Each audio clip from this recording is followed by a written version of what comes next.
너 아가씨 청담동 시집 가는데 옳게 노릇은 해야지. 염치가 있으면 혼수비로 2억은 내놔야지 않겠니? 못하겠다면 당장 내 아들 인생에서 비키고 이 집에서 꺼져. 얘야, 내 시누이가 청담동으로 시집가게 생겼는데 그쪽이 어디 보통 집안이니? 내가 올케로서 혼수 비용으로 2억 정도 보태는 건 당연한 도리 아니겠니? 만약 그 돈 못 태우겠다면 내 아들 보고 너랑 이혼하라고 할 거야. 시어머니의 이 터무니없는 협박 앞에서 나는 나도 모르게 헛웃음을 터뜨리고 말았다.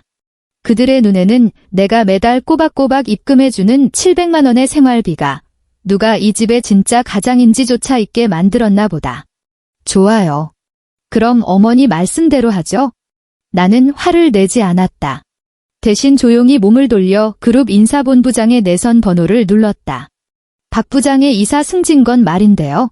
직속 상무로서 거부권을 행사하겠습니다. 그 2억 원. 훗, 당신들 위약금 내는 데나 쓰시죠.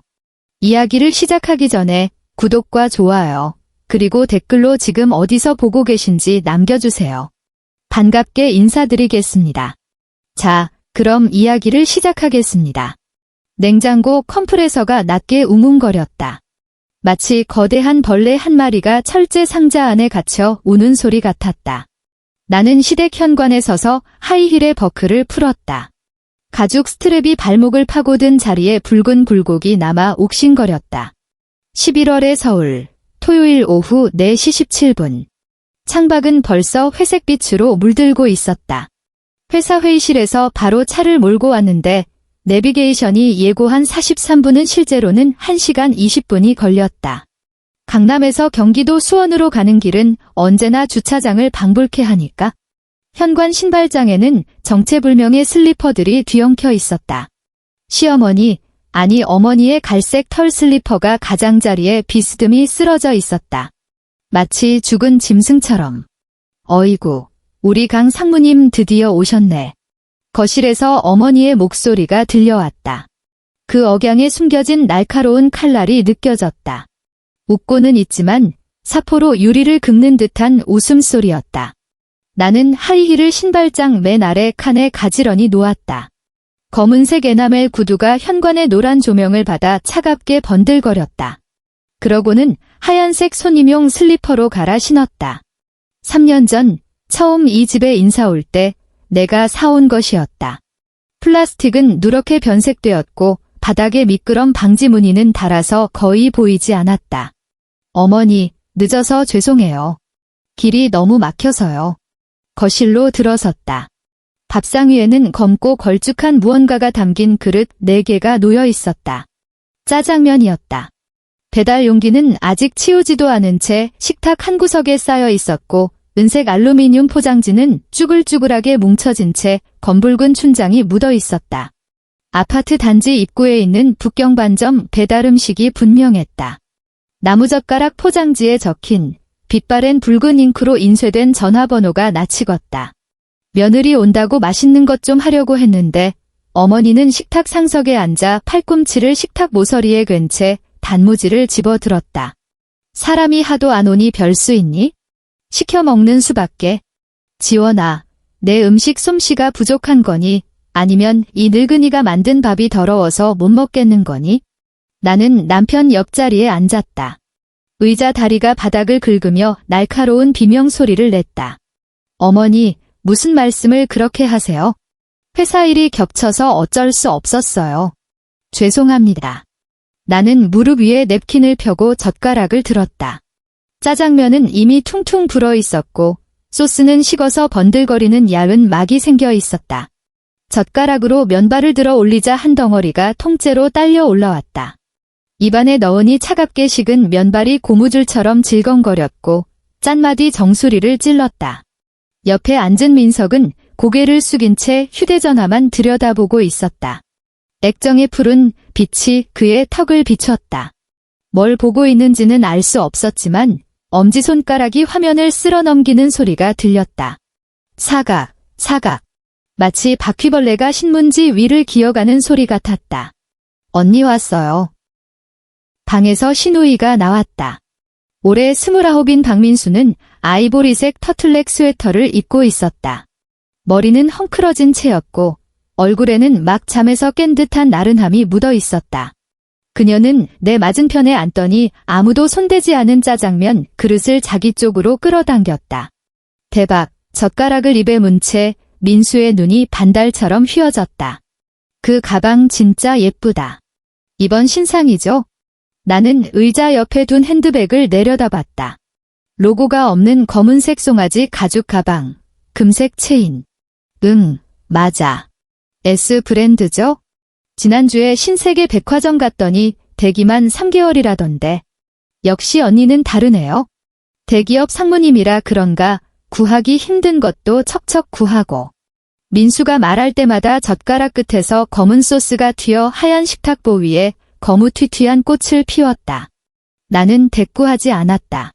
민수야, 어머니가 젓가락을 내려놓고 냅킨으로 입가를 톡톡 두드렸다. 너도 옳게 너무 부러워하지 마라. 시집가면 그까짓 거 못 사겠니?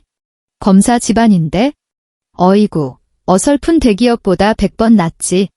엄마는 참, 민수의 볼이 발그레해졌다. 그만해요. 아직 확정된 것도 아닌데. 확정은 무슨, 상견례까지 다 했잖아. 어머니가 나를 향해 고개를 돌렸다. 그 눈동자가 기름칠한 검은 콩 두 알처럼 번들거렸다.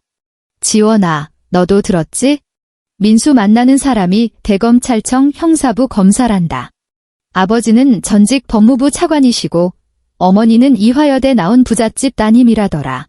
그 집안, 어휴, 진짜 뼈대 있는 법조계 로열 패밀리야. 나는 입안에 있던 마지막 면발을 억지로 삼켰다. 차가운 뱀 한 마리가 식도를 타고 내려가는 기분이었다. 그래요. 축하해요. 말만 축하하면 뭐하니 어머니의 목소리 톤이 반 옥타브쯤 올라갔다. 지원아, 너도 사회적 지위가 있는 사람이니 알 거 아니냐? 그런 대단한 집에 시집 보내는데 예단이 초라해서야 되겠어? 나는 젓가락을 내려놓았다. 거실 난방을 너무 세게 틀어놓은 탓에 공기가 덥고 건조했다. 보이지 않는 손이 내 입과 코를 틀어막는 것 같았다. 뒷목에서 땀이 배어 나오기 시작했고 셔츠 깃이 축축하게 달라붙었다.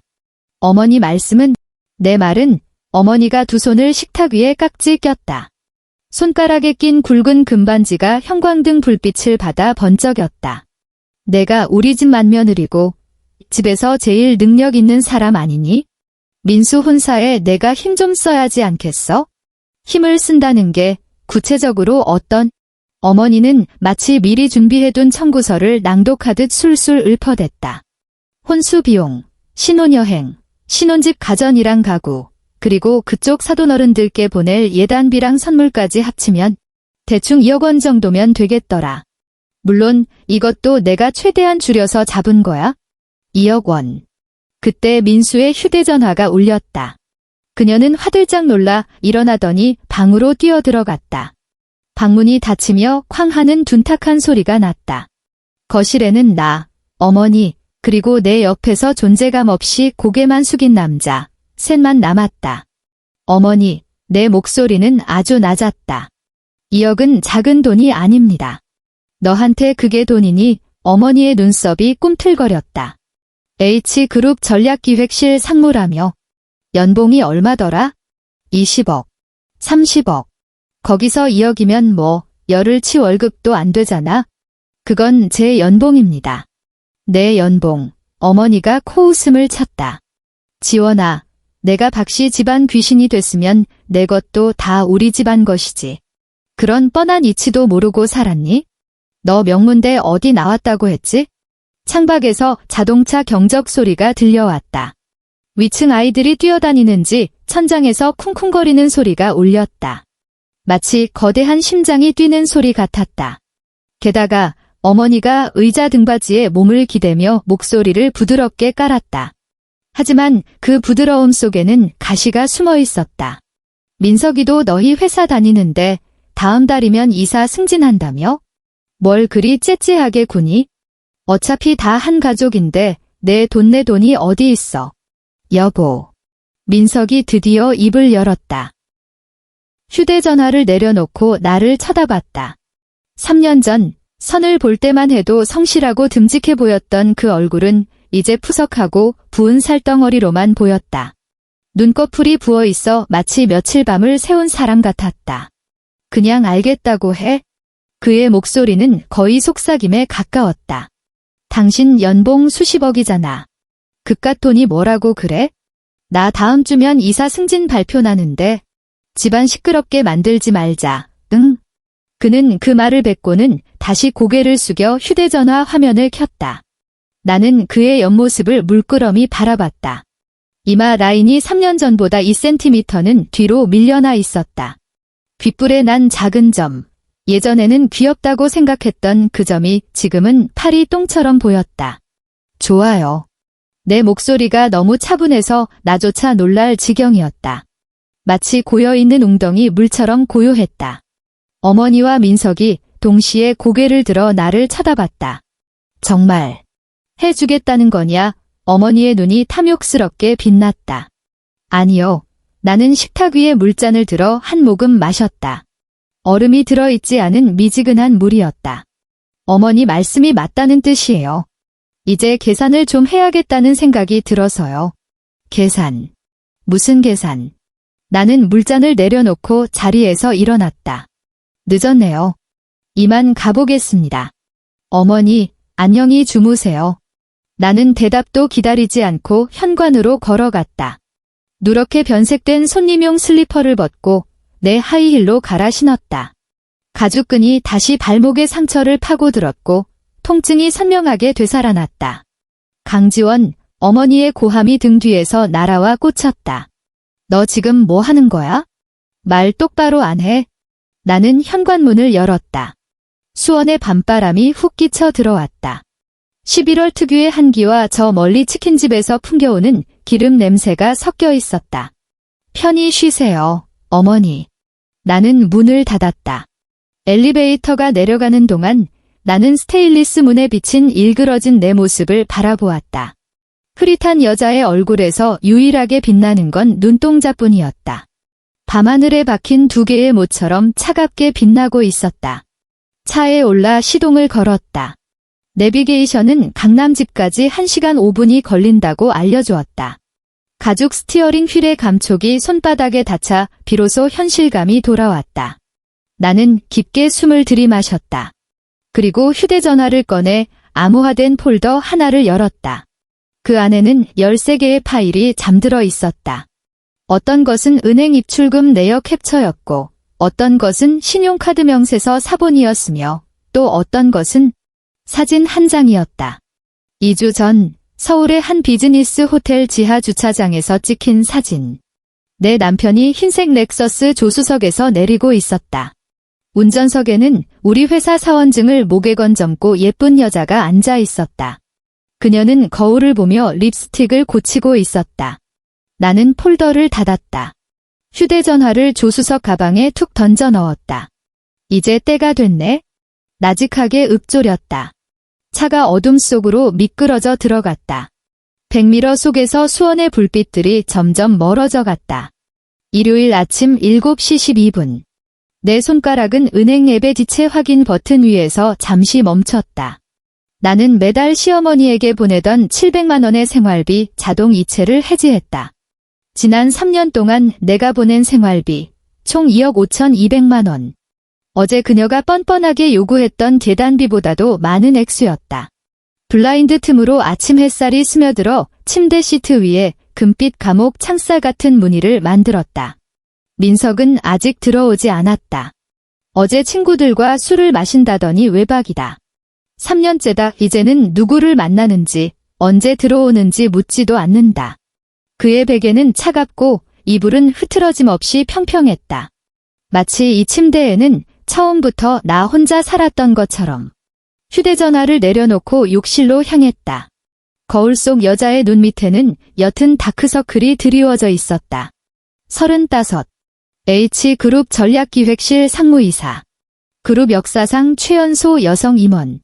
거울 속 여자가 웃고 있었다. 살얼음 낀 호수처럼 서늘하고 옅은 미소였다. 8시 정각. 옷을 갈아입고 차 키를 집어들었다. 일요일 오전이지만 검토해야 할 인수합병건 서류가 있었다. 현관 벨이 울렸다. 인터폰 화면을 확인했다. 민석이었다. 그는 현관 앞에 서 있었다. 머리는 까치집을 지었고 셔츠는 바지 밖으로 삐져나와 엉망이었다. 얼굴에는 숙취와 묘한 죄책감이 뒤섞인 창백함이 감돌았다. 문을 열었다. 비밀번호 잊어버렸어? 아, 깜빡했어. 그가 내 옆을 비집고 들어왔다. 술 냄새와 낯선 향수 냄새가 섞인 역한 냄새가 훅 끼쳤다. 내가 쓰는 브랜드가 아니었다. 너무 달아서 머리가 아플 지경인 썩은 복숭아 같은 향이었다. 나는 한 걸음 물러서서 길을 터주었다. 나 회사 가봐야 해. 그래. 그는 신발을 벗어 던지듯 벗어놓고는 비틀거렸다. 참, 여보. 어제 그 일 말이야. 무슨 일? 그가 고개를 들어 나를 봤다. 흰자위가 붉게 충혈되어 있었다. 마치 너무 오래 삶은 달걀 같았다. 이영 말이야? 당신 대체 무슨 생각인 거야? 말 좀 확실하게 해줘. 엄마가 오늘 아침부터 전화해서 당신 진짜 이혼할 거냐고 난리잖아. 내가 뭐라고 했는데? 말은 안 했지만 그럼 이혼 안 한다는 거네. 나는 현관에 앉아 하이힐 버클을 채웠다. 가죽끈이 어제의 상처를 다시 조여왔다. 고통이 오랜 친구처럼 반갑게 찾아왔다. 여보, 그가 다가와 내 손목을 잡으려 했다. 그러지 말고. 엄마가 말이 좀 심한 건 알지만 원래 그런 분인 거 당신도 알잖아. 나는 그의 손을 피했다. 정말 늦었어. 비켜. 그 2억은 어쩔 건데. 나중에 얘기해. 나는 문을 열고 나갔다. 엘리베이터 문이 닫히는 순간 현관에 멍하니 서 있는 그가 보였다. 입을 벌린 채 서 있는 꼴이 꼭 물 밖으로 던져진 붕어 같았다. 오후 2시 17분. 사무실 창밖으로 서울 강남의 스카이라인이 펼쳐져 있었다. 유리벽이 겨울의 창백한 햇살을 반사해 눈이 부셨다. 책상 위에는 인수합병 리스크 평가 보고서가 놓여 있었다. 내선 전화가 울렸다. 상무님, 비서실 김 실장의 목소리였다. 재무팀에서 공동명의 계좌 동결 신청서 제출 완료했다고 합니다. 상무님 최종 승인 필요합니다. 승인하세요. 그리고 김 실장이 잠시 머뭇거렸다. 법무팀에서 자금 출처 증빙을 몇 년 전까지 소급해야 하냐고 묻습니다. 3년. 알겠습니다. 그리고 한 가지 더 있습니다. 말해요. 인사본부장님이 통화를 원하십니다. 다음 주 승진 발표 명단 때문이라고 하는데요. 연결하세요. 네. 짧은 연결음이 들렸다. 쇼팽의 녹턴 20번, 올림 다단조. 12초 후 음악이 멈추고 정상훈 인사본부장의 목소리가 들려왔다. 강 상무님, 바쁘신데 죄송합니다. 아닙니다. 본부장님. 무슨 일이시죠? 그가 헛기침을 했다. 다음 주 수요일 승진 발표 명단에 경영지원실 박민석 부장이 포함되어 있어서요. 네, 알고 있습니다. 혹시 인사기록 카드 보셨습니까? 봤습니다. 그럼 어떻게 생각하시는지요? 나는 의자 등받이에 몸을 깊숙이 묻었다. 창밖의 햇살이 카페트 위에 네모난 빛의 감옥을 만들고 있었다. 정 본부장님, 내가 입을 열었다. 우리 회사 임원 승진 기준 중에 품위 유지 의무 및 도덕성 검증 항목이 있죠? 네, 있습니다만 만약 어떤 후보자가 혼인관계의 신의를 저버리고 재정적으로 문란하며 심지어 회사의 자원을 사적으로 유용한 정황이 있다면 그런 사람이 H그룹의 이사가 될 자격이 있습니까? 수화기 너머로 3초간 침묵이 흘렀다. 상무님 뜻은 명단에서 제외하라는 말씀이십니까? 제 뜻은 나는 리스크 평가 보고서의 마지막 장을 덮으며 말했다. 인사본부에서 해당 후보자의 자격을 원점에서 재심사해 달라는 겁니다. 만약 품위 유지 위반 사항이 발견된다면 사규대로 처리해 주십시오. 알겠습니다. 강 상무님, 다른 지시 사항은 없으십니까? 없습니다. 전화를 끊었다. 사무실은 고요했다. 천장형 에어컨 돌아가는 소리가 거대한 짐승의 숨소리처럼 낮게 깔렸다. 자리에서 일어나 통유리창 앞으로 걸어갔다. 37층 아래로 내려다 보이는 서울 거리는 장난감 같았다. 사람과 자동차들이 개미만 한 검은 점이 되어 회색 도로 위를 기어다니고 있었다. 월요일 오후 5시 43분. 나는 이사회 정례회의에 참석 중이었다. 휴대전화는 무음으로 해둔 상태였다. 회의가 중반으로 접어들 무렵 가방 속 휴대전화가 7번이나 진동했다. 진동 간격이 점점 짧아지는 게 마치 죽어가는 짐승의 심장 박동 같았다. 나는 책상 아래로 손을 넣어 휴대전화를 살짝 확인했다. 부재중 전화 17통, 어머니 12통, 박민석 5통, 그리고 쏟아진 문자 메시지들. 어머니, 강지원 너 당장 전화 받아. 카드 왜 안 긁히니? 돈 다 어디로 빼돌렸어? 나 오늘 현대백화점에서 사람들 다 보는 앞에서 결제 승인 거절당했어. 얼마나 개망신당했는지 알아. 강지원 너 당장 해명해. 박민석, 여보 엄마가 전화했어? 아니, 우리 엄마가 당신한테 전화했냐고. 무슨 일이야? 카드가 왜 정지됐어? 대답 좀 해. 나는 휴대전화를 뒤집어 무릎 위에 올려놓고 다시 재무보고에 집중했다. 회의는 6시 23분에 끝났다. 회의실을 나오는데 복도에서 정상훈 인사본부장과 마주쳤다. 그의 표정이 묘했다. 엄청난 비밀을 간신히 참고 있는 사람처럼 보였다. 강 상무님, 그가 다가와 목소리를 낮췄다. 박민석 이사 후보자 건 말입니다. 무슨 문제라도. 인사 검증 결과가 나왔습니다. 그가 야은 서류처를 내밀었다. 저희가 몇 가지 심각한 문제를 발견했습니다. 나는 서류처를 받아들었다. 어떤 문제죠? 구체적인 건? 그가 주위를 살폈다. 여기서 말씀드리긴 좀 그렇고 시간 되실 때 파일 확인해 보시면 될 것 같습니다. 알겠습니다. 수고하셨어요. 서류처를 끼고 사무실로 돌아오는데 비서인 김 실장이 울상을 지으며 달려왔다. 마치 지뢰라도 밟은 표정이었다. 상무님, 왜 그래요? 로비예요. 남편분이 3시부터 와서 기다리고 계세요. 상무님 꼭 만나야 한다고? 나는 통유리창 너머로 이미 어둑해진 하늘을 힐끗 보았다. 보안팀에 전해요.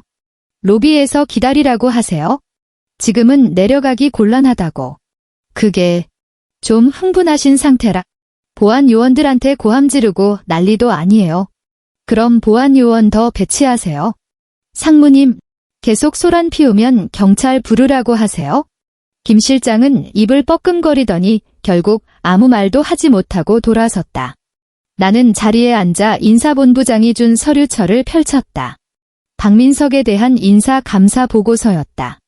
감사 결과 해당 후보자는 다음과 같은 비위 사실이 확인됨. 1. 법인카드 사적 유용. 최근 3년간 누적 금액 4,700만 원 업무 연관성 소명 불가 금액 2,100만 원. 2. 사내 보안 규정 위반. 회사 내부 기밀 자료를 개인 이메일 계정으로 무단 전송. 3. 품위 유지 위반. 사내 하급 직원과의 부적절한 관계 의심 정황 포착. 서류처를 덮었다. 자리에서 일어나 창가로 갔다. 37층 아래 H그룹 본사 로비가 환하게 불을 밝히고 있었다. 나는 로비 한가운데서 작은 검은 점 하나가 왔다 갔다 하는 것을 보았다. 팔을 허공에 휘젓고 있었다. 입을 벌렸다 다물었다 하는 꼴이 유리병에 갇힌 파리 같았다. 보안 요원들이 그를 둥그렇게 에워싸고 있었다. 휴대전화를 꺼냈다. 새 문자 11통. 전부 그 인간이었다. 박민석, 너 회사에 있는 거 다 알아? 보안팀이 못 올라가게 막잖아. 승진 명단에 내 이름이 없어. 내 이름이 없다고. 인사본부장이 내 지시라던데? 내가 뭔데? 강지원 두고 봐. 가만 안 있을 거야. 전화 받아. 나는 통화 버튼을 눌렀다. 신호가 2번 가기도 전에 전화가 연결됐다. 강지원, 지식여진 유리 조각 같은 목소리가 터져나왔다. 이제야 전화를 받냐? 너 지금 무슨 짓을 한 건지 알아? 알지. 안다고. 승진 명단에서 내 이름 빠진 거 안다고? 내가 반년을 준비했어. 반년을. 다음 주 발표라고 했잖아. 인사본부장이 내가 반대했다는데? 내가 뭔데 내 앞길을 막아? 내가 뭐냐고. 내 목소리는 아주 차분했다. 너무 차분해서 나조차 낯설었다. 나는 내가 법인카드로 술 사 먹고 3년 동안 회사 돈 2천만 원 넘게 쓴 걸 아는 사람이야. 내가 회사 내부 자료 개인 메일로 빼돌린 거, 그거 산업 스파이 혐의로 걸 수 있는 것도 아는 사람이고. 그리고 무엇보다 잠시 말을 멈췄다. 2주 전 서울 힐튼 호텔 지하 주차장에서 경영지원실 김대리랑 찍힌 사진을 가진 사람이지. 수학이 넘어가 조용해졌다. 7초간의 정적. 너 나 뒷조사했냐? 뒷조사라니. 회사 주차장에서 차 바꿔 타고 나가는 거 CCTV만 돌려봐도 다 나와. 힐튼 호텔 결제도 법인카드로 했더라? 재무팀으로 카드 명세서 날아오는 거 몰랐어? 생각해봤어. 왜 내가 말했다. 어차피 이혼할 건데 내가 굳이 당신 구제해줄 의무는 없잖아.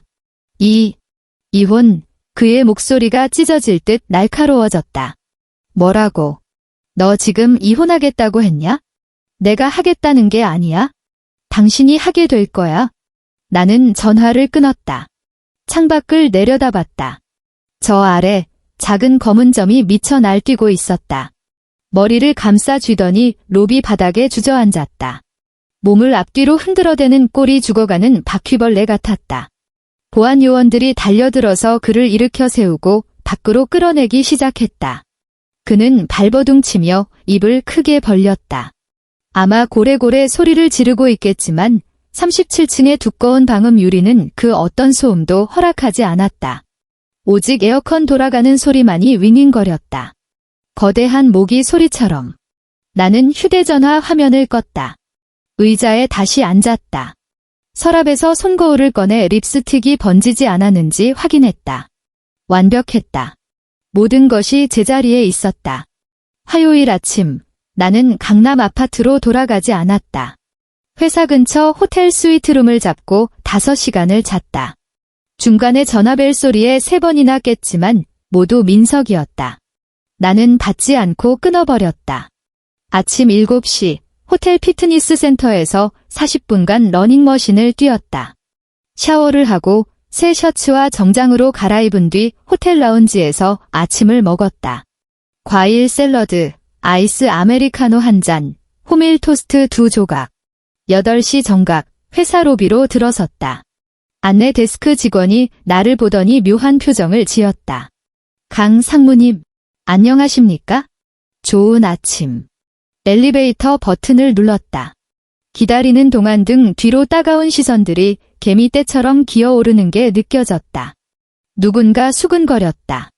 목소리는 작아서 들리지 않았지만 공기 중에 떠다니는 단어들은 분명했다. 이사 승진, 남편, 어제 로비. 엘리베이터가 도착했다. 37층을 눌렀다. 문이 닫히는 순간 안내 데스크 직원들이 서로 머리를 맞대고 속삭이는 모습이 보였다. 신경 쓰지 않았다. 사무실 문은 열려 있었다. 김 실장이 서류 뭉치를 안고 서 있었다.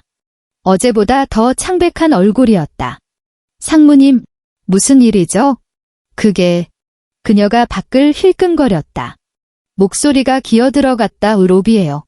박 부장님 어머님이 오셨습니다. 가방을 책상에 내려놓았다. 언제부터요? 한 30분 전쯤이요. 보안팀 말로는 들어오시자마자 소리를 지르면서 상무님 나오라고. 상무님이 아들 앞길 망쳤다고. 그녀는 마른 침을 삼켰다. 그리고요. 상무님이 은혜도 모르는 독한 여자라고. 언론에 다 제보해서 H그룹의 시댁 괴롭히는 악질 며느리가 있다는 걸 전 국민이 알게 하겠다고. 나는 고개를 끄덕이며 컴퓨터를 켰다. 보안팀에 전하세요. 계속 업무 방해하면 경찰 부르라고. 하지만 왜요? 그래도 시어머니신데. 고개를 들어 김 실장을 바라봤다. 그녀의 얼굴에는 한국적인 딜레마가 가득했다. 가화만 사성, 며느리의 도리, 참는 게 미덕이라는 낡은 가치관들. 김 실장, 내가 말했다. 나와 그 사람들의 관계는 곧 법적으로 정리될 겁니다. 이제 남이나 다름없어요. 오늘 일정표 놔주세요. 김 실장은 입술을 달싹거리다가 결국 아무 말 없이 일정표를 책상 위에 올려두고 나갔다. 일정표를 훑어봤다. 9시, 재무회의. 10시 반, 신규 프로젝트 보고. 오후 2시, 언론 인터뷰. 오후 4시, 일정표 맨 아래 붉은색 펜으로 손글씨가 적혀 있었다. 법무팀, 기혼 소송소장 준비 완료. 검토 요망. 나는 일정표를 뒤집어 놓았다. 창밖의 서울은 여전했다. 강남의 스카이라인은 희뿌연 미세먼지에 덮여 있었고 겨울 햇살은 물 얼룩처럼 흐릿했다. 심호흡을 한 번 했다. 그리고 자리에서 일어나 창가로 다가갔다. 아래를 내려다보았다.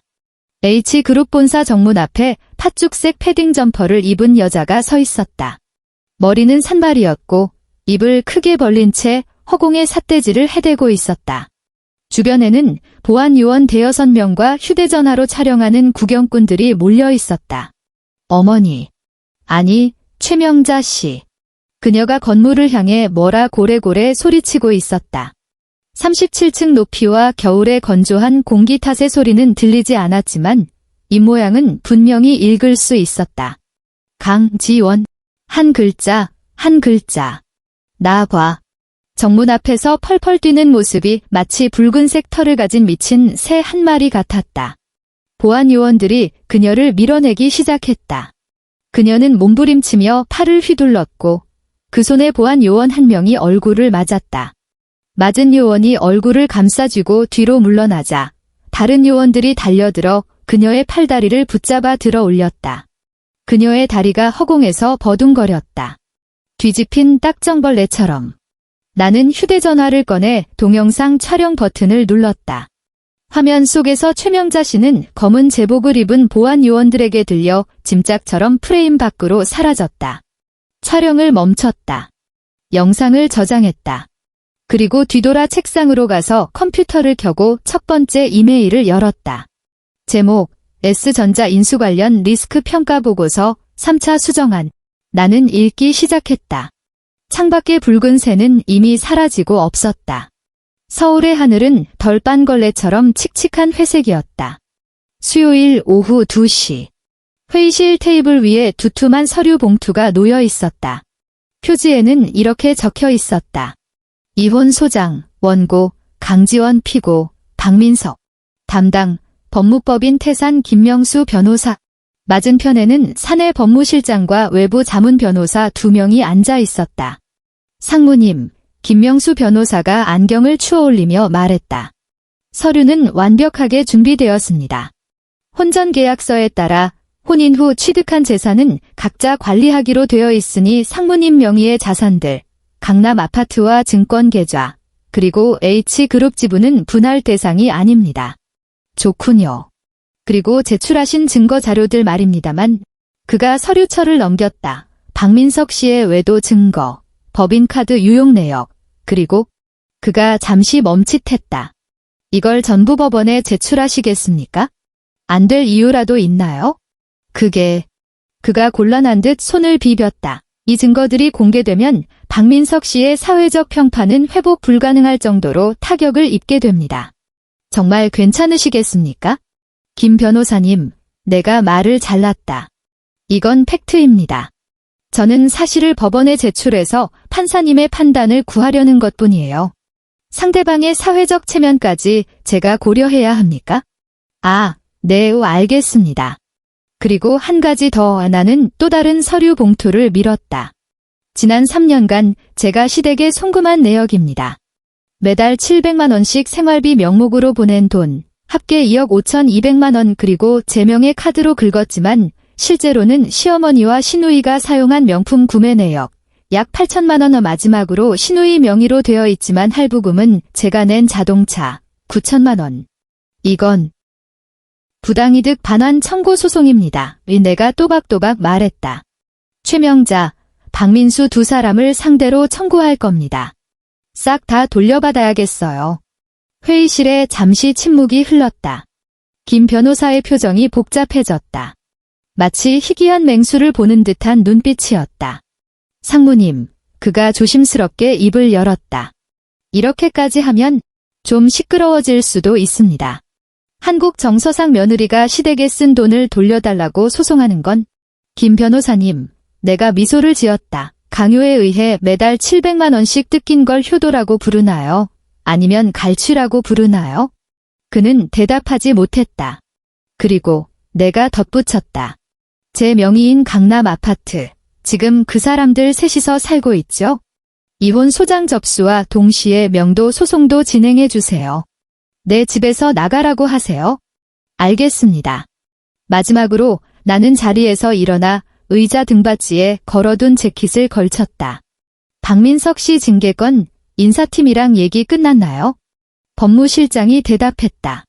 네, 인사위원회 조사는 끝났습니다. 사규에 따라 회사명의 실추 및 공금 횡령으로 해고 처리하기로 했습니다. 이번 주 금요일에 통보할 예정입니다. 권고사직 아니죠? 네. 권고사직이면 위로금 나가잖아요. 아, 네. 징계 해고로 처리하세요. 퇴직금도 법정 최저치만 지급하고 횡령한 법인카드 대금은 전액 환수 조치하시고요. 하지만 상무님, 법무실장의 이마에 식은땀이 맺혔다. 징계 해고는 소송 리스크가 있어서. 이 증거들로 부족한가요? 나는 인사감사보고서 사본을 테이블 위에 툭 던졌다. 법인카드 깡, 기밀 유출, 사내 불륜. 이걸로도 부족해요? 충분합니다. 그럼 그렇게 진행하세요. 나는 가방을 들고 문 쪽으로 걸어갔다. 더 질문 있나요? 아무도 대답하지 않았다. 그럼 오늘 회의는 여기까지 하죠? 문을 열고 나갔다. 복도의 에어컨 바람이 얼굴에 닿았다. 서늘했다. 엘리베이터 1층 버튼을 눌렀다. 내려가는 동안 스테인리스 문에 비친 내 얼굴을 보았다. 여자의 얼굴은 평온했다. 눈동자에는 아무런 감정도 담겨 있지 않았다. 마치 깊이를 알 수 없는 심해 같았다. 딩. 엘리베이터가 도착했다. 로비를 가로질러 회전문을 밀고 나갔다. 서울의 겨울바람이 거세게 불어와 머리카락을 뒤로 넘겼다. H그룹 본사 앞에 서서 깊게 숨을 들이마셨다. 공기는 차갑고 건조했고 희미한 매연 냄새가 섞여 있었다. 3초 동안 눈을 감았다. 그리고 다시 눈을 떴다. 주차장을 향해 걸음을 옮겼다. 그날 밤 나는 호텔로 돌아가지 않았다. 차를 몰고 한강으로 갔다. 반포대교가 보이는 주차장에 차를 세우고 시동을 껐다. 의자를 뒤로 젖히고 누웠다. 차창 밖으로 서울의 야경이 펼쳐졌다. 반포대교의 무지개 분수가 어둠 속에서 솟구쳤다 떨어지며 강물을 황금빛으로 물들이고 있었다. 휴대전화를 꺼냈다. 읽지 않은 메시지 47통. 박민석 28. 최명자 12통. 박민수 6통. 그리고 1통. 나는 잠시 멈칫했다. 오랫동안 보지 못했던 이름이었다. 스마트폰 화면에 발신자 이름이 떴다. 정수연. 금융학과 수석 졸업에 지금은 국내 대형 로펌의 파트너 변호사다. 이화여대 기숙사 룸메이트였던 우리는 졸업 후 각자의 길을 걷느라 바빴지만 1년에 한두 번은 꼭 만나 커피를 마시곤 했다. 메시지 내용은 짧았다. 지원아, 너 요즘 이혼 준비한다며? 도움 필요하면 언제든 연락해. 대학 때 우리 약속 기억하지? 무슨 일이 있어도 우린 서로의 편이 되어주기로 한 것 수연이가. 나는 그 메시지를 한참 동안 응시했다. 그러다 답장 없이 화면을 옆으로 넘겼다. 아래로 스크롤을 내리자 다른 메시지들이 쏟아졌다. 민석이 보낸 것들은 대부분 변명과 협박이었고 최명자 씨의 메시지는 읍소와 저주가 번갈아가며 이어졌다. 그 중에서 민수의 메시지가 가장 짧았지만 가장 날카롭게 내 눈을 찔렀다. 언니, 이게 다 제 탓이에요. 전 그냥 좋은 집안에 시집가고 싶었을 뿐인데 왜 우리한테 이렇게까지 해요? 언니, 보고 있는 거 맞죠? 나는 휴대전화 화면을 껐다. 조수석에 툭 던져놓았다. 눈을 감았다. 창밖으로 한강 물결이 부딪히는 소리가 희미하게 들려왔다. 멀리서 들리는 자동차 주행 소음과 섞여 마치 낮게 깔리는 자장가처럼 느껴졌다. 3년 전 수원 아파트에 처음 인사드리러 갔던 날이 떠올랐다. 그때 최명자 씨는 만면 가득 웃음을 띠고 나를 맞이했다. 우리 지원이는 정말 능력도 좋지. H그룹 상무라니. 민석이가 너 같은 여자를 얻다니 전생에 나라를 구했나 보아.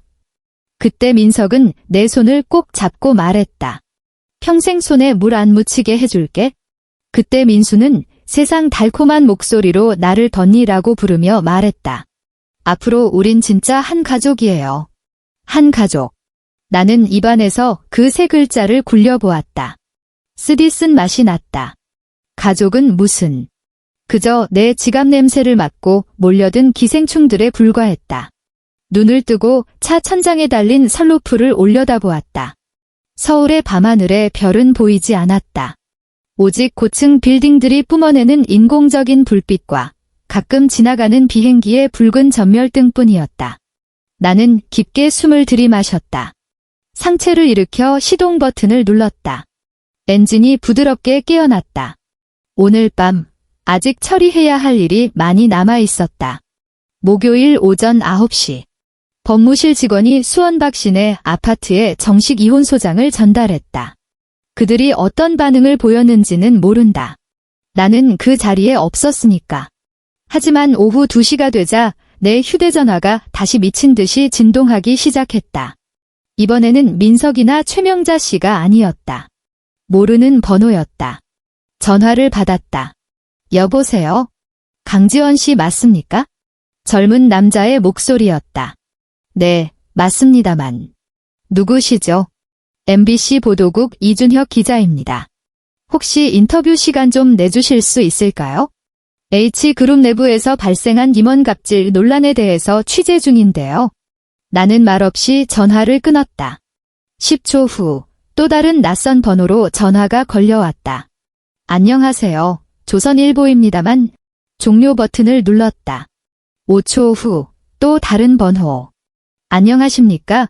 SBS 8시 뉴스팀입니다. 종료. 나는 휴대전화를 무음으로 전환하고 책상 위에 엎어두었다. 인터폰을 눌러 김 실장을 호출했다. 무슨 일입니까? 사무실로 들어온 김 실장의 안색이 흑빛이었다. 상무님, 지금 네이버 실시간 검색어 3위에 상무님 이름이 올라와 있습니다. 그녀가 태블릿 PC를 내밀었다. 화면을 내려다보았다. H그룹 여상무, 남편 강제 퇴사 압박, 직장 내 괴롭힘 논란, 시월드 역갑질. 기사를 클릭하자 익명 게시판에 글이 캡처되어 있었다. 오늘 아침 8시에 올라온 글이었다. 제목, 폭로합니다. H그룹 최연소 여상무의 두 얼굴. 갑질, 사적보복, 남편 밥줄 끊기. 내용은 이랬다. 안녕하세요. 저는 H그룹의 평범한 직원입니다. 오늘 도저히 참을 수 없는 일을 폭로하려고 합니다. 우리 회사에는 30대 여성 임원 강모 상무가 있습니다.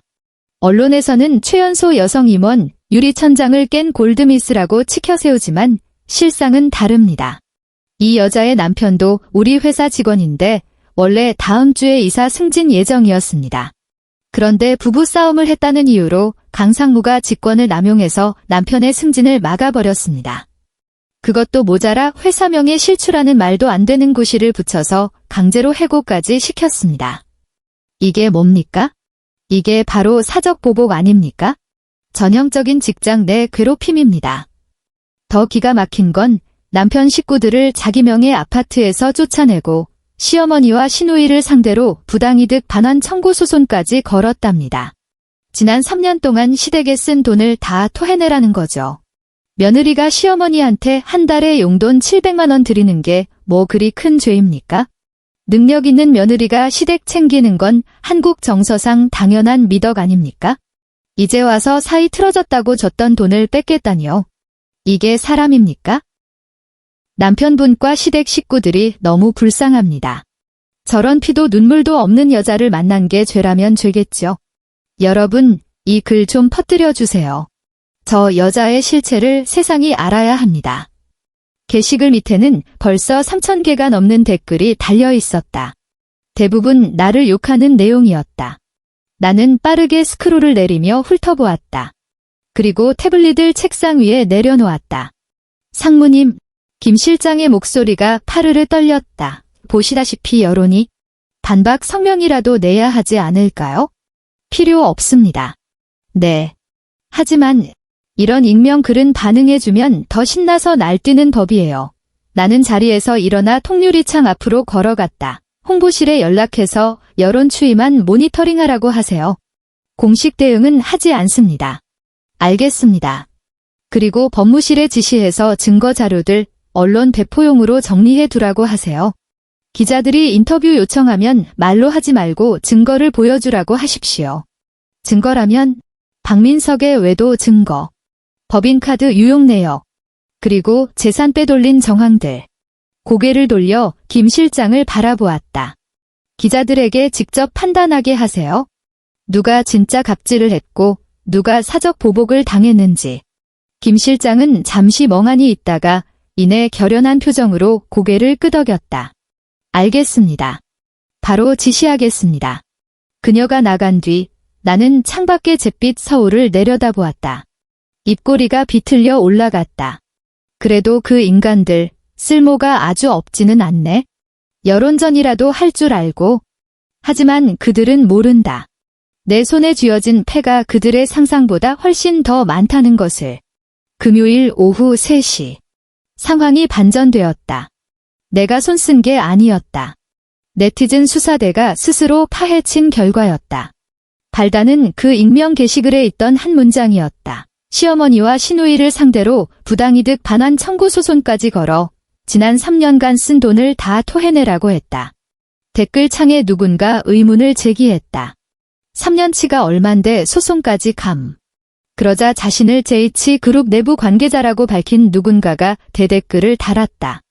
듣기로는 순수 용돈만 2억 넘고 명품 가방이랑 차 사준 것까지 합치면 최소 4억이라던데?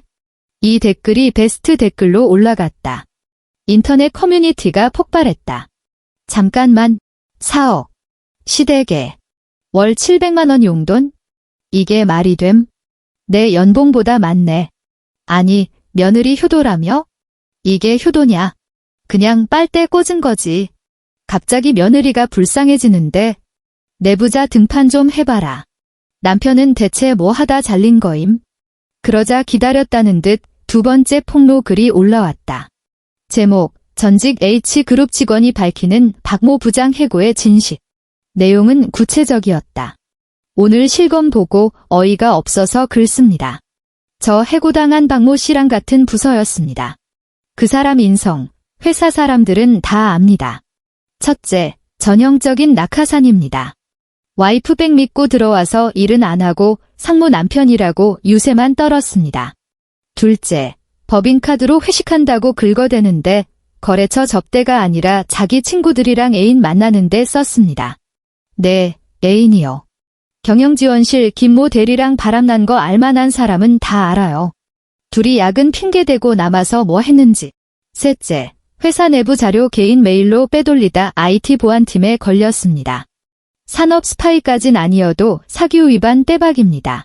그러니까 해고당한 건 갑질 때문이 아니라 본인이 자초한 겁니다. 강 상무님, 일할 때 칼 같은 분이지만 사적인 감정으로 직원 괴롭힐 분 아닙니다. 악질 며느리 프레임 씌우는 거 진짜 역겹네요. 그분이 피해자입니다. 이 글은 순식간에 5,000회 이상 공유되었다. 네이버 실시간 검색어 1위가 바뀌었다. H그룹 남편 외도 증거. 낙하산의 최후. 누가 피해자인가? 사무실에 서서 김 실장이 건네준 여론 분석 보고서를 읽었다. 상무님, 김 실장의 목소리에 감출 수 없는 흥분이 묻어났다. 여론이 완전히 뒤집혔습니다. 지금 댓글 90% 이상이 상무님을 응원하고 있습니다. 그렇군요. 그리고 처음에 악의적인 글 올린 그 익명 계정, 네티즌들이 신상 털어서 누군지 찾아냈습니다. 누군데요? 박민수 씨입니다. 나는 잠시 멈칫했다.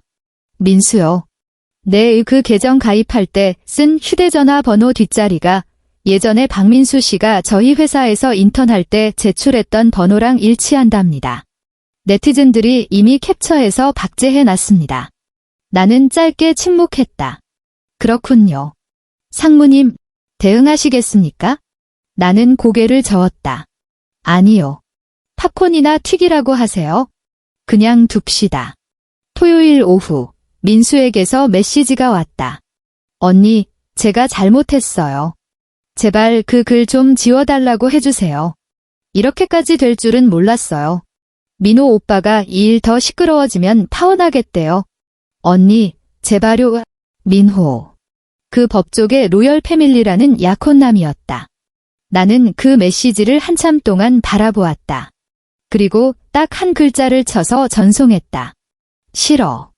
5분 뒤 민수에게서 장문의 메시지가 쏟아졌다. 언니 진짜 너무한 거 아니에요? 그래도 한때 가족이었잖아요. 전 그냥 오빠 억울한 거 풀어주려고 그런 건데.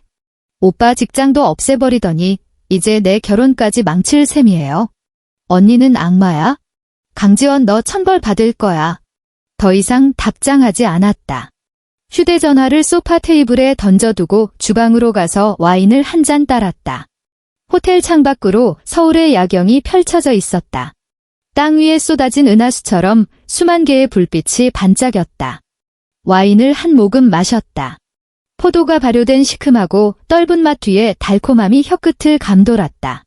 지금 내 기분과 비슷했다. 민수가 처음 나를 전니라고 부르며 웃던 얼굴이 떠올랐다. 깊게 파인 보조개, 반달처럼 휘어지는 눈웃음.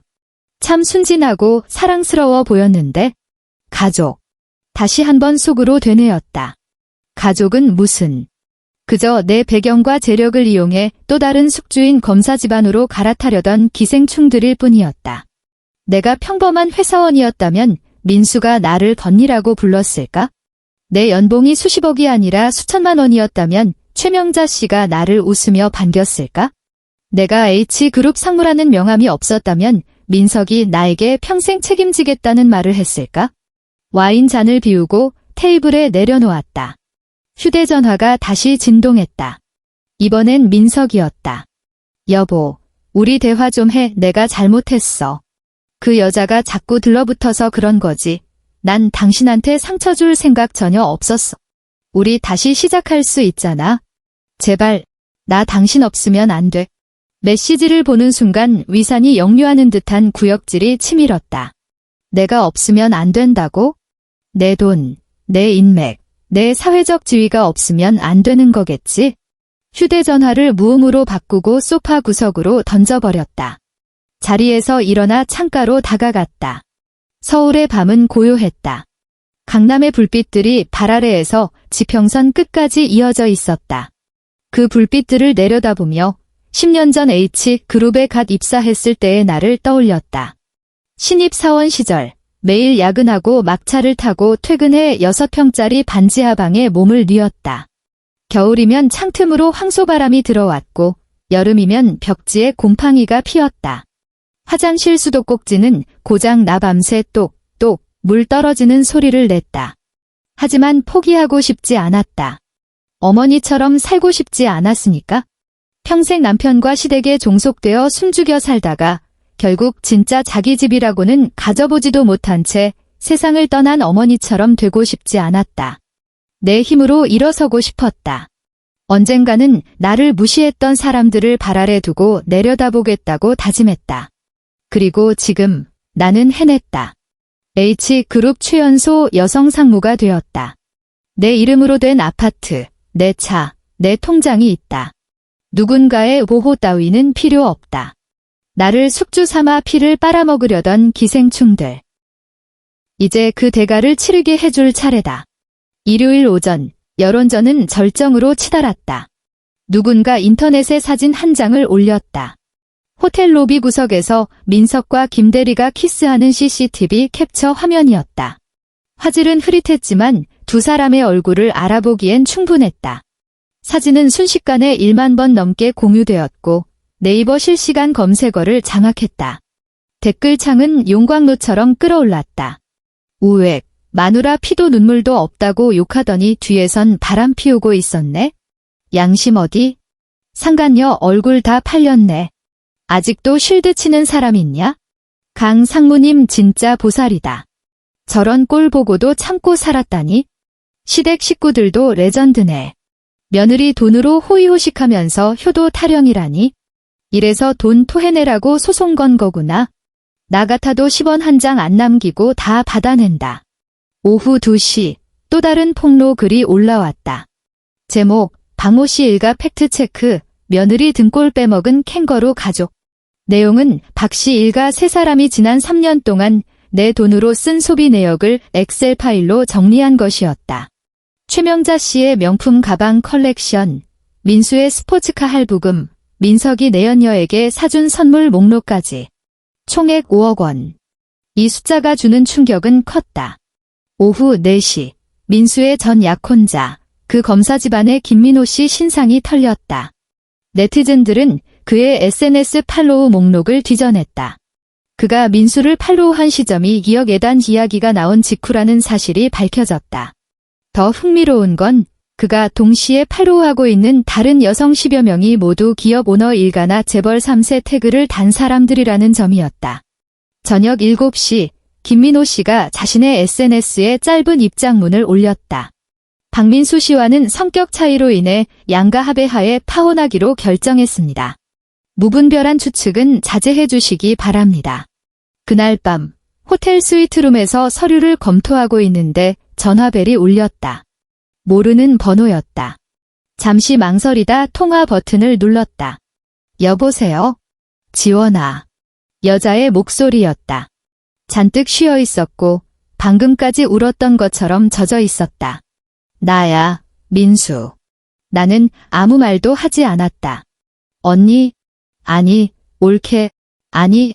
그녀의 목소리가 떨리기 시작했다. 강지원. 너 이제 속이 시원하니? 나는 의자 등받이에 몸을 기대며 창밖을 바라보았다. 너 때문에 우리 오빠 직장 잃었어. 내 결혼도 깨졌어.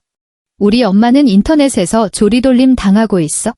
도대체 어떻게 해야 멈출 거야? 난 그저 사실을 바로잡았을 뿐이야. 내 목소리는 건조했다. 사실, 그녀가 비명을 지르듯 소리쳤다. 무슨 사실? 돈 좀 있다고 유세 떠는 게 사실이야? 너 우리 집 아니었으면 여기까지 올 수 있었을 것 같아? 너 처음 입사했을 때 인맥 소개해준 게 누군데? 다 우리 오빠가 힘써준 거잖아. 내 오빠가 회식 자리에서 폭탄주 몇 잔 말아 돌린 거 말하는 거니? 그 인맥들 내 실력으로 유지하고 내 성과로 만든 거야? 그리고 그 폭탄주 값은? 나는 잠시 말을 끊었다. 내가 이미 차고 넘치게 지불했어. 수학이 넘어가 조용해졌다. 이내 억눌린 울음소리가 새어나왔다. 진짜 독하다. 우리가 3년 동안 너 가족으로 생각하고 챙겨줬는데 잠깐 내가 말을 잘랐다. 누가 누굴 챙겨? 너희가 내 통장에서 매달 700만 원씩 가져간 게 챙겨준 거야? 아니면 내가 너희를 먹여 살린 거야? 그건 효도잖아. 며느리가 당연히 내 엄마랑 똑같은 소리를 하는구나. 나는 자리에서 일어나 창가로 걸어갔다. 민수야, 세상에는 자발적이라는 말이 있고 강요라는 말이 있어. 내가 원해서 드리는 건 효도지만 너희가 협박해서 뜯어가는 건 갈취야. 우리가 언제 협박을 해? 그럼 2억 예단은 뭔데? 내 엄마가 그랬지? 내가 그 돈 안 내놓으면 내 오빠 시켜서 이혼하게 만들겠다고. 그게 협박이 아니면 뭐니? 그건 그냥 엄마가 홧김에 한 말이지.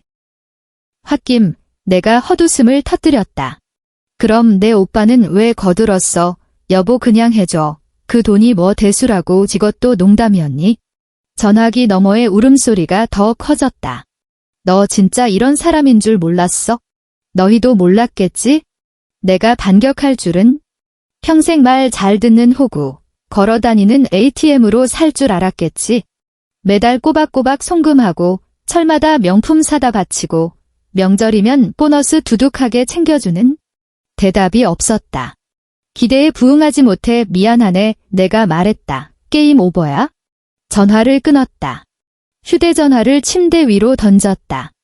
욕실로 들어가 샤워기를 틀었다. 뜨거운 물줄기가 등을 때렸다. 마치 액체로 된 갑옷을 입는 기분이었다. 눈을 감고 깊게 숨을 들이마셨다. 그리고 눈을 떠 김이 서린 거울 속의 나를 바라보았다. 흐릿한 여자의 얼굴에서 오직 눈동자만이 어둠 속에 박힌 못처럼 선명하게 빛나고 있었다. 게임 오버. 물소리에 묻혀 나에게만 들릴 정도로 작게 속삭였다. 월요일 아침, 법무팀이 부당이득 반환 청구 소송 소장을 법원에 정식으로 접수했다. 청구 금액 총액 4억 5,700만 원. 오후 2시, H그룹 공식 홈페이지에 공지사항이 떴다. 인사위원회 징계 결과 공고, 전 경영지원실 부장 박민석은 사규 위반, 공금 횡령 및 품위 유지 의무 위반으로 징계 해고되었음을 알립니다. 이 공지문은 3일 동안 홈페이지 메인 화면에 걸려 있었다. 박민석이라는 이름 3글자는 전 국민의 조롱거리가 되었다. 화요일 저녁, 최명자 씨가 카드 대금을 막지 못해 신용불량자 명단에 올랐다는 소식을 들었다. 수요일 오전, 박 씨 일가가 내 강남 아파트에서 쫓겨나 경기도 외곽의 낡은 빌라 반지하로 이사갔다는 보고를 받았다. 목요일 오후, 민수가 김민호를 찾아가 매달렸지만 보안 요원에게 끌려 나왔다는 이야기를 전해 들었다. 금요일 밤, 민석이 술에 취해 집기들을 때려 부수다가 이웃의 신고로 경찰이 출동했다는 소식을 들었다. 나는 비서실에서 올라온 보고서를 하나씩 읽고 덮었다. 창밖의 서울은 여전히 화려했다. 강남의 야경은 마치 흐르는 황금 강물처럼 아름다웠다. 나는 창가에 서서 그 불빛들을 내려다보았다. 마음이 고요했다. 복수에 성공했다는 짜릿함보다는 더 깊고 차가운 평온함이었다. 오랫동안 얼어붙어 있던 호수가 비로소 녹기 시작한 것 같았다. 심호흡을 한 번 했다. 그리고 책상으로 돌아와 S전자 인수 관련 리스크 평가 보고서를 다시 펼쳤다. 아직 해야 할 일이 많았다. 3개월 후, 법원의 판결이 나왔다. 피고 박민석은 혼인 파탄의 유책 배우자로서 원고 강지원에게 위자료 5천만 원 및 재산 분할 청구 기각, 부당이득 반환 청구 소송 전액 인용. 판결문이 송달된 날, 나는 이사회에 참석 중이었다. 김 실장이 조용히 들어와 쪽지 한 장을 건넸다. 법무실, 전부 승소했습니다. 나는 쪽지를 반으로 접어 주머니에 넣었다. 그리고 재무 최고 책임자의 연간 보고를 계속 경청했다. 창밖으로 봄 햇살이 쏟아지고 있었다. 서울에도 어느새 봄 기운이 완연했다. 회의가 끝나고 복도를 걷는데 김 실장이 따라왔다. 사장님, 법무실에서 강제 집행 신청할지 묻습니다.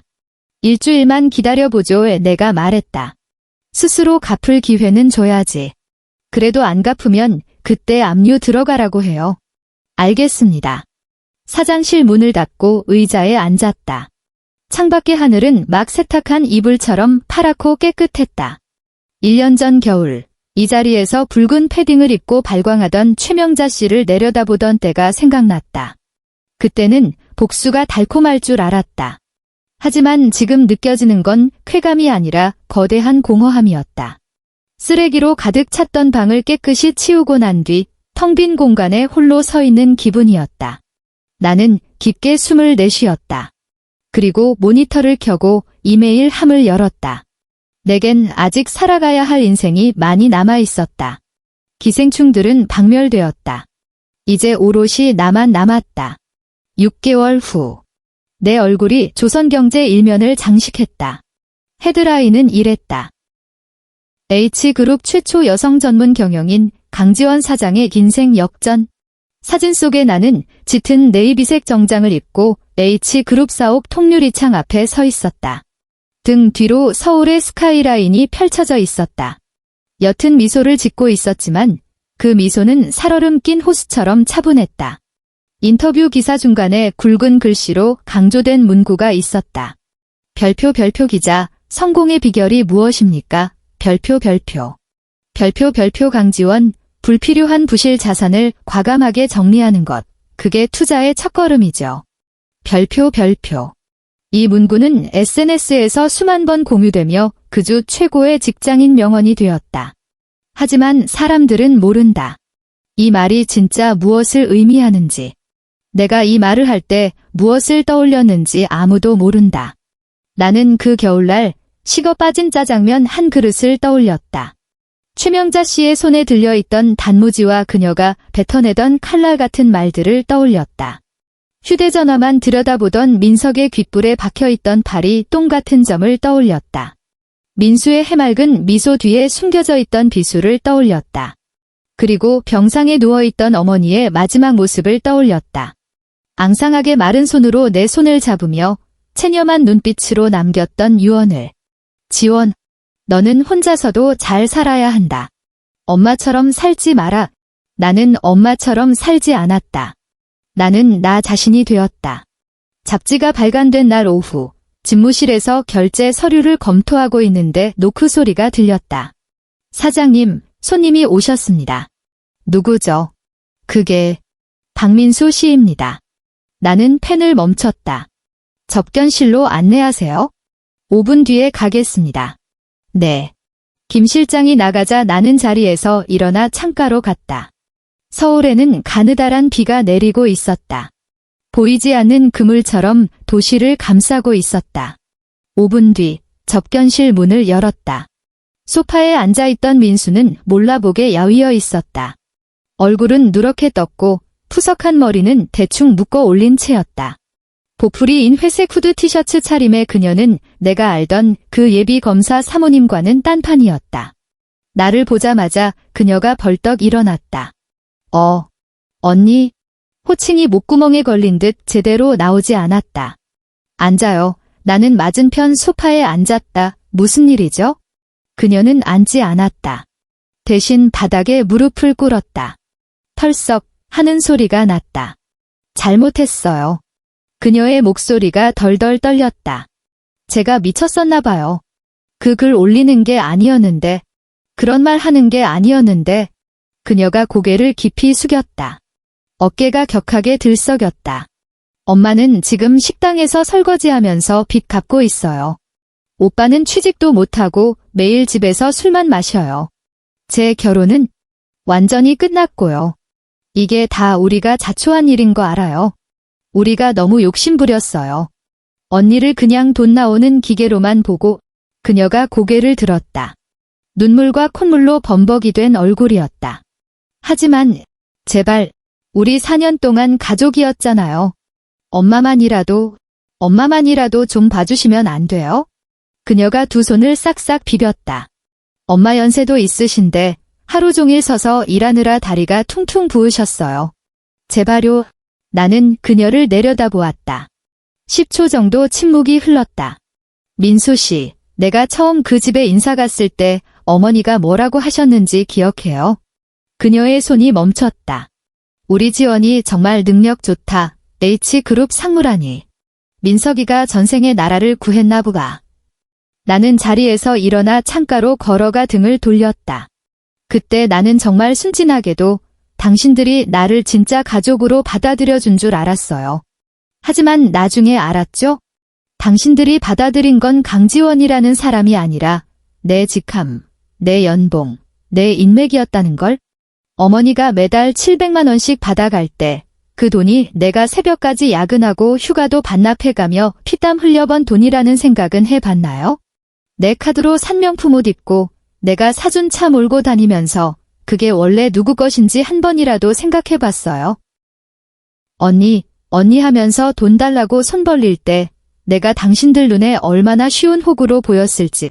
몸을 돌려 그녀를 마주 보았다. 민수 씨, 어머니를 봐줄 수 없냐고 물었죠? 내 대답은 아니오입니다. 그녀의 얼굴에서 핏기가 완전히 사라졌다. 당신들은 한 번이라도 나를 봐준 적이 있었나요? 나를 숙주 삼아 피를 빨아먹으면서 더 달라고 부족하다고 비난만 했죠. 이제 숙주가 떨어져 나가니까 와서 울고불고 비는 꼴이라니. 미안하지만 내 동정심은 3년 전에 당신들이 다 갉아먹어서 남은 게 없네요. 벽에 붙은 호출벨을 눌렀다. 김 실장님, 손님 배웅해주세요. 문이 열리고 김 실장이 들어왔다. 이쪽입니다. 박민수 씨. 민수가 비틀거리며 일어났다.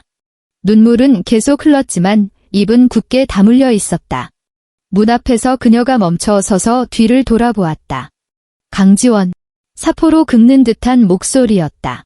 후회할 거야. 나는 그녀를 보며 미소 지었다. 아니, 절대. 문이 닫혔다. 접견실에는 나 혼자 남았다. 창밖에 빗줄기가 굵어지며 서울 하늘을 회색빛으로 물들이고 있었다. 유리를 타고 흘러내리는 빗물이 소리 없는 눈물처럼 보였다. 깊은 숨을 들이마셨다. 그리고 돌아서서 집무실로 향했다.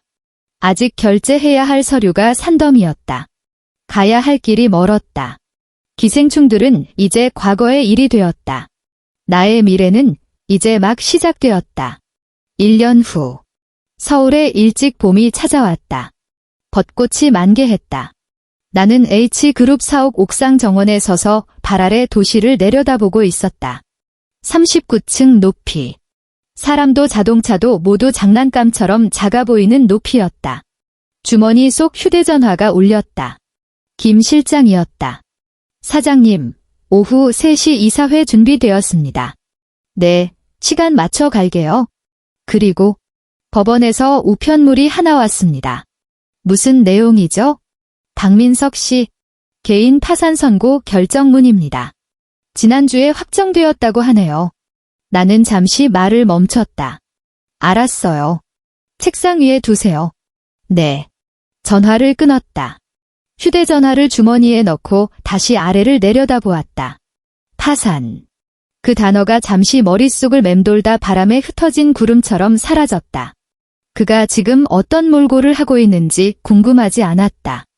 축축한 반지하방에서 소주나 까고 있을지, 아니면 일자리를 구하러 거리를 배회하고 있을지, 여전히 나를 원망하고 있을지, 아니면 뒤늦은 후회를 하고 있을지, 알고 싶지도 않았다. 그건 이제 나와는 상관없는 다른 차원의 이야기였다. 몸을 돌려 실내로 들어갔다. 입구에 젊은 여비서가 꽃다발을 들고 서 있었다. 사장님, 취임 1주년 축하드립니다. 직원들이 준비했습니다. 꽃다발을 받아 들었다. 분홍색 장미와 하얀 안개꽃이 어우러진 다발이었다. 은은한 봄 향기가 코끝을 스쳤다. 고마워요. 꽃을 안고 엘리베이터에 탔다. 닫히는 문에 내 얼굴이 비쳤다. 짙은 남색 정장을 입고 머리를 단정하게 빗어넘긴 여자.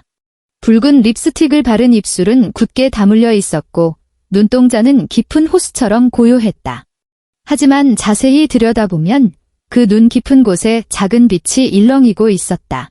그것은 칠흑 같은 어둠을 통과해본 사람만이 가질 수 있는 빛이었다. 온몸의 상처를 단단한 갑옷으로 만든 사람만이 뿜어낼 수 있는 그런 빛이었다. 딩. 엘리베이터가 도착했다. 나는 내 사무실, 한때 전임 회장이 쓰던 옥상층 서쪽 전체를 차지하는 그 거대한 공간으로 걸어 들어갔다. 통유리창 너머로 강남에서 한강 너머 강북까지 서울의 전경이 파노라마처럼 펼쳐져 있었다. 꽃다발을 테이블에 놓고 가죽 의자에 앉았다. 부드러운 가죽이 내 등을 감싸 안았다. 깊게 숨을 들이마셨다. 모니터를 켜고 오늘의 첫 번째 이메일을 열었다. 창밖으로 쏟아지는 봄 햇살이 사무실을 황금빛으로 물들이고 있었다. 그 빛을 바라보다가 문득 아주 오래전 6평짜리 반지하 방창문에 매달려 올려다보았던 그 햇살이 떠올랐다. 행인들의 발목만 보이던 그 작은 창문 틈으로 들어오던 먼지 섞인 빛. 그때 나는 다짐했었다. 언젠가는 가장 높은 곳에 서서 내 발밑이 아니라 내 얼굴로 쏟아지는 햇살을 맞이하겠노라고. 지금 나는 그 약속을 지켰다. 3초 동안 눈을 감았다가 떴다. 다시 일을 시작했다. 서울의 봄은 눈부시게 아름다웠다. 그리고 내 인생은 이제 진짜 시작이었다.